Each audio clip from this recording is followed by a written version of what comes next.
বলতে গেলে তো অনেক কথা। 16-17 বছর এক স্বৈরাচারীর একতন্ত্র শাসনে দেশকে শেষ করে দিয়ে গেছে, জনগণকে শেষ করে দিয়ে গেছে শেখ হাসিনা। আমি বলতে চাই যে 16-17 বছর পরে একটু শান্তির নিঃশ্বাস আমরা পেয়েছি, জনগণ পেয়েছে। তাই আমি বলবো সবাই ঐক্যবদ্ধ হয়ে দেশের স্বার্থে সবাইকে নিয়ে ইনশাআল্লাহ আমাদের সরকার সবাইকে নিয়ে কাজ করবে। আসলে আমরা 71 দেখি নাই, বাবা মার কাছে শুনেছি।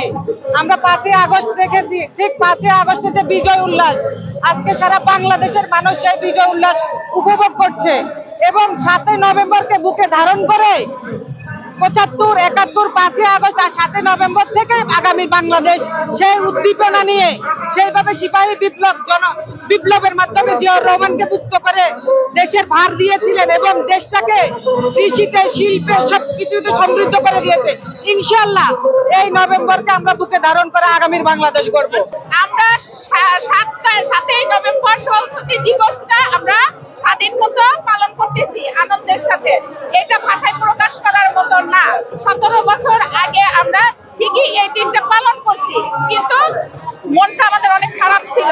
কিন্তু আমরা এখন খুবই আনন্দিত আমাদের 7ই নভেম্বর শহীদ দিবসটা উদযাপন করতে পেরে।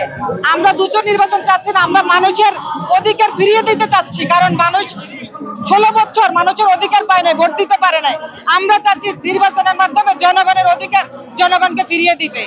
এখন না, যদি 5 বছর পরেও নির্বাচন হয়, বাংলাদেশের 91% মানুষ বিএনপিকে বুকে লালন করে, ধারণ করে। বিএনপিকে তারা চায়, কারণ বাংলাদেশের মানুষ বিএনপির হাতে নিরাপদ, একমাত্র বিএনপির হাতে নিরাপদ এবং তারেক রহমান এবং দেশনেত্রী বেগম খালেদা জিয়ার হাতেই বাংলাদেশ নিরাপদ। ধন্যবাদ।